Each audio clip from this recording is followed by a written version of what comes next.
On this episode of AV Week, just as we were starting to record, the U.S. Congress passed the $2 trillion stimulus package. We talk with our guest about what that means for the industry, whether or not it will help or hurt the AV industry. Also take a look at virtual touring a factory. All that and more next on AV Week. The network for the AV industry. What are you listening to? This is AV. This is AVNation. This is AVNation. This is AV Week, episode 448, recorded Friday, March 27th, 2020. Stimulus package. Support for AVNation is brought to you by BIAM and by FSR and by Vadio, a leading manufacturer of professional PTZ cameras, Pro AV solutions, and UCC integration systems. This is AV Week, your weekly wrap-up of audio-visual news and information. My name is Tim Albright. I am your host, and we're also doing this live, so hey to you, two people watching us live, Craig McCormick and somebody else, with us to discuss the news that we've gathered this week. I'm going to go closest to me because his background is the best, and if you're not watching it, I'll explain it as soon as he comes up on the screen. Mr. Jeremy Caldera, how are you, sir? I am excellent, Tim. And if you're not watching the video, Mr. Caldera is in front of the burning city of Chicago because he's been not quarantined. You've been working up in Chicago. Well, not really, because you're working, dude. Well, yeah, my hotel room is very isolated and quarantined and boring. Boring. I guess Florida is closer to me than California, so we'll go to Mr. Taft Strickland from Just Add Power. Welcome, sir. Hello, how are you? Doing well. Taft looks like he's in a boathouse or a beach house, so we'll Actually, it was nice. I am, and I have a little sun on my face, and then I've got my hair in the traditional beach bum ponytail. So, alrighty. And last but not least, Mr. Joey D'Angelo, who is in the exact same studio as I am, except for his has his logo on it. How are you, sir? Good to be here. Thanks, Tim. Absolutely. So we, as what just not that anybody needs to know this, but as we produce AV Week, typically we'll send out stories to the fine men and women who will grace our stage and give us their insight. Typically on Tuesdays, and it gives them a couple days to read the stories. However, every once in a while, a story will break or happen in between that time. That is exactly what has happened actually just in the last 10, 15 minutes. So we're going to hit that one first from CNN. The House in the U.S. has passed a significant aid package. Actually, it is quote unquote the largest aid package in U.S. history. It's $2 trillion. This is from the article on CNN. Key elements of the package include sending checks directly to individuals and families, a major expansion of unemployment benefits, money for hard-hit hospitals and healthcare providers, as well as financial assistance to small businesses, and $500 billion in loans for distressed companies. Jeremy, I'm going to start with you because you are the integrator on the group here. We're hearing from a number of integrators across the U.S., at least in North America. Some are laying off, having layoffs simply because of the slowdown in work. They're not being allowed on job sites. You're actually on a job site now. So this $2 trillion, regardless of how it's divvied up, and we can have a political debate if we'd like, but is this going to help the industry in any way, shape, or form? In my honest opinion, absolutely not. But okay. I don't know. Why is that? I honestly don't know. I don't see how it would help me I just don't see how it'll help me as an integrator, right? Now, I haven't read too in-depth into this. I don't know how many people actually have. I know that when I was researching it with the state of Illinois, specifically, and some other stuff, they were talking about loans to continue to pay people, but it's just a loan. Still got to pay it back, right? So you're going to forgive the loan if you continue paying your employees throughout the duration. Well, yeah, I mean, it's going to be a challenge, right? Now, I've lucked out, right? I've got my biggest job site, which is currently going on right now in the city of Chicago. And so I've asked most of my team to work from home. They can work from home. Engineers, some of my project managers are now just project managing from home. I've become the site engineer just on this project, just because I don't want to ask anybody else on the team to go to Chicago for 2 weeks and finish up the project. But I want to keep the project going because it's keeping it's billable, which means I can keep actually paying my staff because it's a pretty good project, right? Some of my technicians are sitting, some of them are actually working. We lucked out because our other projects going on right now are higher education, and higher education is pretty much shut down for the year. A few of them have closed completely and not letting anybody on campus, but most of them are calling me saying, hey, can you come sooner now and get this job done instead of doing it in June, when school's over. So I've got guys on job sites, and we fortunately, as an AV integrator, fall under telecommunications in the state of Illinois, which is considered an essential business. Well, as far as I go, my service department's slow. Obviously, we can't go out and do normal service work other than our 911 centers where we got our emergency SLA contracts and stuff like that. But hopefully they're not calling right now. So that is interesting because we've talked with a number of education houses as well that are completely shut down. I was on a panel with the IMCCA this past Wednesday, Dave Danto and Chris Netto, and Joe Way popped in, and they have gone from oh hey yeah we get to do work to holy crap you've got to have a security clearance as of yesterday, I believe, to get on campus. So we're hearing those extremes, Jeremy, where yeah you might get some work done, but most likely it's work right. down. So we're scrambling to get those done like this week because we're not sure. I mean, it's day by day, right? Everything's fluid, so we don't know if it's going to shut down. I know that like I teach at Columbia College in Chicago, right? So they're shut down. You can't get into any of their buildings. Just that's it, right? But I know University of Illinois is allowing us into some buildings, so at least for now, right? So we can do projects there. Yeah, Jeremy mentioned the fact that some, that they're considered essential. In talking with a number of manufacturers, they're also considered essential. Depends on the state, obviously. There are a number of folks who are shifting their production capabilities, if they have them, to different ones. Is something like this, though, the $2 trillion, let's go back to that for a second, because staff, you guys cover both the residential and the commercial side of AV.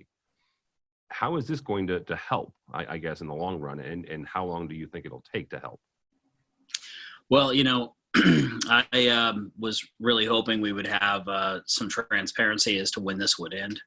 I jokingly posted on Facebook that I need to see coronavirus's manager to try and complain. So sorry, bad timing on you taking a drink. We've our entire team's been kept intact. Our plan is to keep our entire team intact. And our plan is that if we can do something with the stimulus package and it helps us keep everybody going, that we will. Our sales team was already remote. The one office that we have a handful of people that work out of, centralized, they're working from home. Our support is working from home, and we have we have a skeleton crew going into the office to handle shipping and things like that. We bulked up on inventory, and I didn't even know if it was on purpose. But we've got good inventory. I feel like integrators who run a business and have W-2 employees have a shot with the stimulus package to borrow some money. For some people, it's a great big gamble, and for others, it's not. And I feel like that they needed to do something because historically, only the banks win and the insurance companies win, and it would be nice to see a little bit of a win come out. As far as the personal stimulus stuff, I don't even know if I know anybody who will qualify to get that small amount of money, but kind of is what it is. And then the biggest shocker was last night receiving a message from an integrator who's just asked me if we could have inventory in 2 weeks for a massive project in mainland China. And I said, wait, where is this again? And he said, it's in China. And he said, he's like, we're actually starting it. And he's like, we'll need gear, hundreds of thousands of dollars in gear in 2 weeks. And it was interesting for me because it actually kind of scared me a little bit. I was like, wait a second, hold on. Because business hasn't stopped. It's slowed down, but it hasn't stopped. And the one thing we've been communicating with integrators, whether they're commercial or high-end resi, is ask your customers what you can do. So if it's a high-end resi customer, find out from them, but hey, I'm calling to confirm your appointment. Send me a grocery list. I'll have somebody go to the store for you. and I will deliver it to you. Let's reduce your risk as versus increase your risk. And on the commercial side of things, I've got somebody who was teetering on whether or not they're going to finish a very, very large entertainment complex, and reached out to the guy and said, hey, while we're coming, I'll send somebody to the grocery store. Give me a list. And so he said, for how many people? And he sent an employee to the store and ended up buying groceries for like 7 families. Wow. that are tied to this group that's building this entertainment complex. End of the story is they were welcomed with open arms. It's an opportunity really for integrators to kind of jump out, make themselves human, and make themselves stand out, and just be kind. Everybody's stressed. There's no use in doing anything other than just finding a way to be kind. So, but, and I think there's some small integrators that are mom and pop shops that are just a 1-man or 2-man show that, don't run a traditional larger small business, or they're working with contractors. And I just don't see any provisions in the stimulus plan for anybody like that. And that's pretty disappointing, because there's a lot of people, that's how they work, eat, and play. So. Yeah, it is, and Yeah. you talk to most economists, at least here in the States. This economy runs on the small business, right? And they, if you look at the Small Business Administration, they consider small business anybody that has less than 500 employees. Right? 7 million or 500 employees.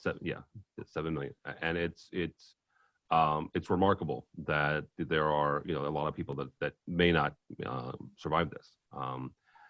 Joey, real quickly. How is this, or is this going to help? And if not, what would we have done different?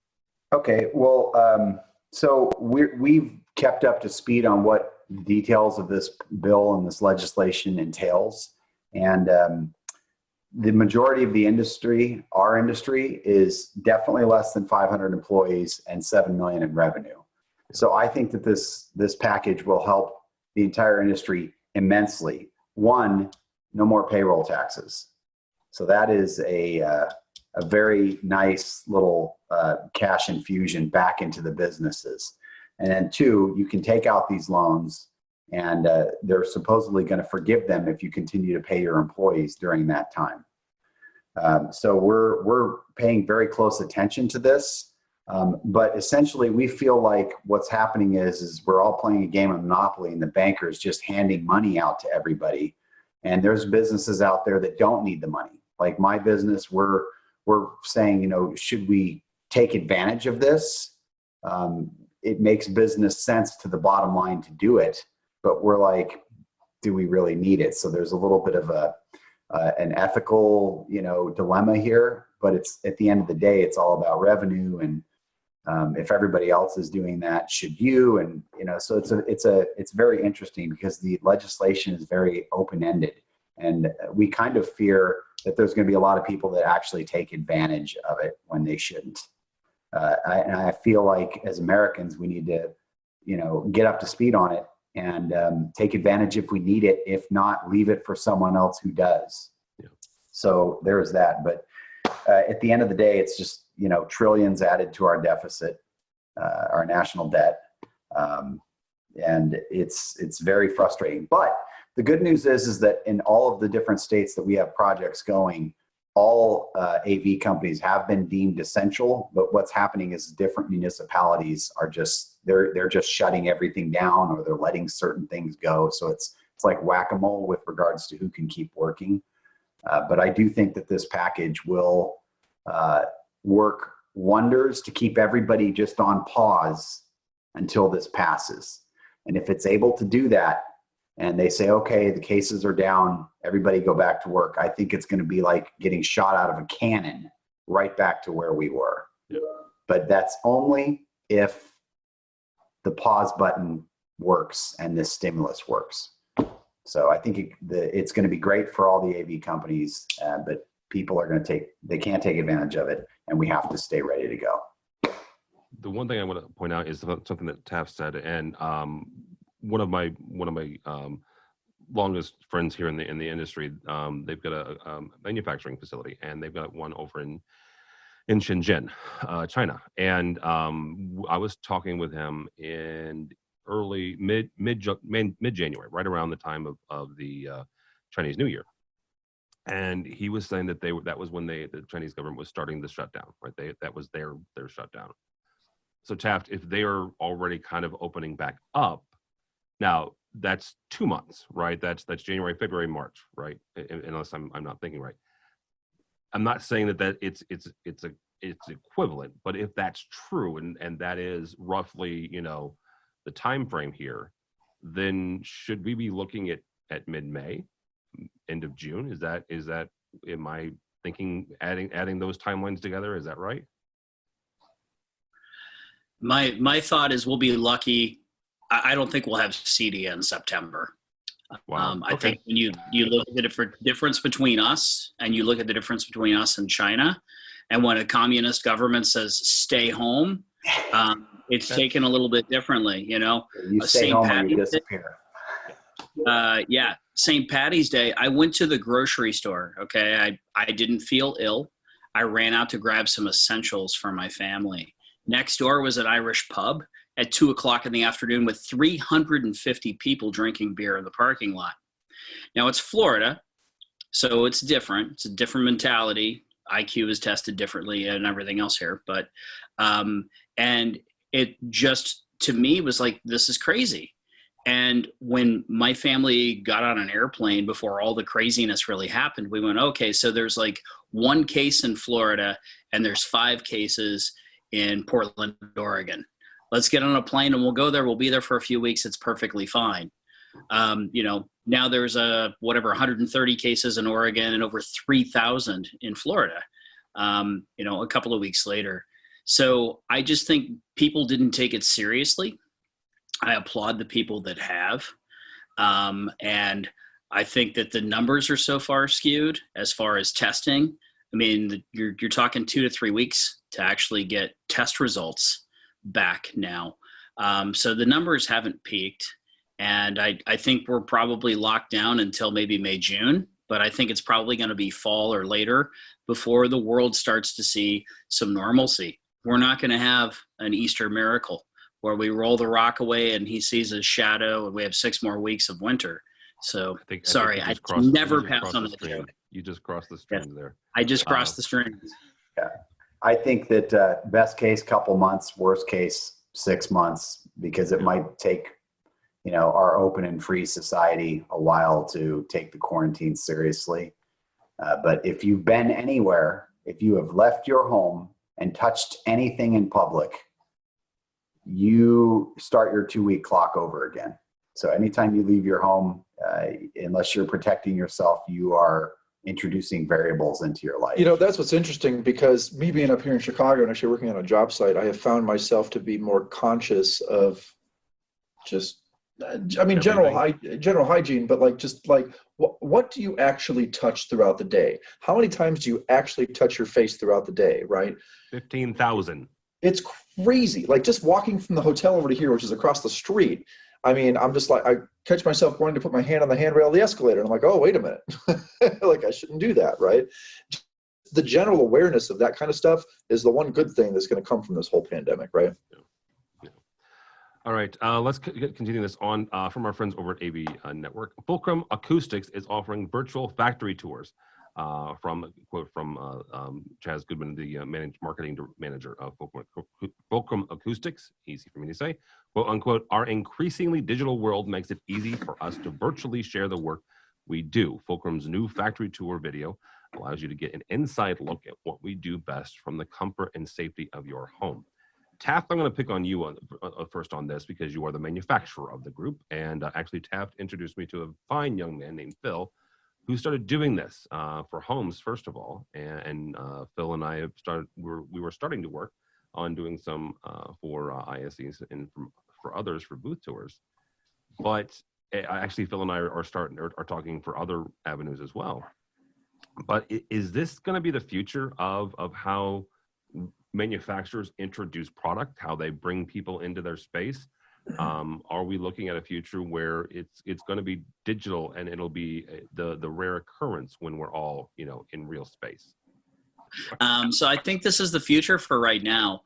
And it's interesting because we've kind of toyed with this work remotely and do more things virtual and do more things online, more out of progress and fun. And now it is 100% out of necessity. And I just talked to Phil and asked him if we could take our last booth shoot, 3D booth shoot, and alter it so we had the same background, but then gave a virtual walkthrough of what we would potentially have at Infocom, because Infocom's not happening. It's just a matter of them figuring out where the chips fall, and if they want to do it in that 1 week in December where there's something not going on in Vegas. But I think this is fantastic. I sat and watched the video when you sent out the info beforehand on this, and was like, this is pretty cool, and pretty fun. And at the same time, Phil's shooting museums, so people can do virtual field trips, and that was something nobody ever really thought of before. So I see this out of necessity, and if I was a lawmaker, I would have already bought stock in Zoom, like, I don't know, a few months ago. Yeah, you probably should have. Yes, I got jokes, and I'll apologize for them later. It's Taft at no. The one thing, and just for clarification, today is March 27th. AVIXA has not officially declared that Infocom is not happening, nor have they postponed it. So I wanted to clarify that. That's an interesting little brief topic that I'd like to say something about the Infocom thing. I think if there was an industry that was going to do something to save the day vis-a-vis a trade show that is our industry's heart and soul, we're the ones to do it. And I was thinking about this the other day. Every booth is already probably designed in 3D, and it wouldn't be so hard to kind of drop them all into one model. And I'm pretty sure that the convention center is already modeled in 3D as well. But it's not a far toss of the football to think about having a virtual trade show and just doing something that's, very unique, because I'm concerned that if we cancel it, we send the wrong message to the events industry, which, relies on large trade shows. And I think we need to either try to have it later on in the year in Vegas. But I'd like to see us, invent something to solve this problem rather than just buckle. A lot of the people I know, some of them, like my wife, she works in pharma. They have trade shows and events all year long, and they are still trying to find the dates later in the year to have the events that they had to cancel. So I think, and to that end, Joey, NAB officially canceled, right? Yeah, I think NAB had to, because they just that was the right thing. It's going to fall right at the peak of this thing if we're still on the upward curve. We just don't know when it flattens and when it starts going down. So there's runway there to make a decision. I think June. I think it's a little close, but maybe later on in the year, like you said, that one weekend in December that is open. It's almost like a Southwest Airlines queue, right? Like, all these events are canceling, but they still want to have them. Well, get your spot now. Yeah, absolutely.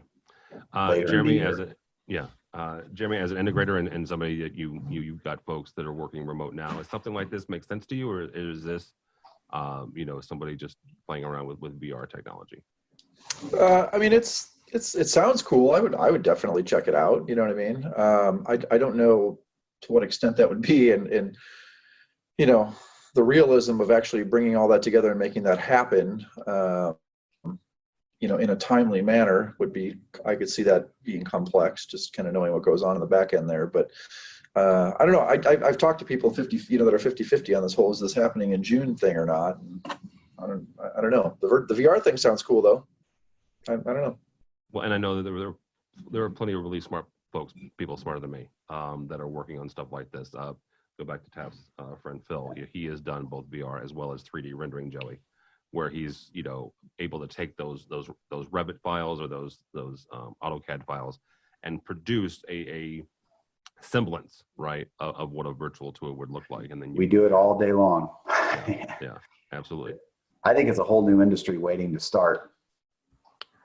Yeah, I think coming out of this, I mean, here's the thing. Tragedy and crisis breeds some of the best innovations in the world. We've seen it for years. We've seen it for hundreds of years.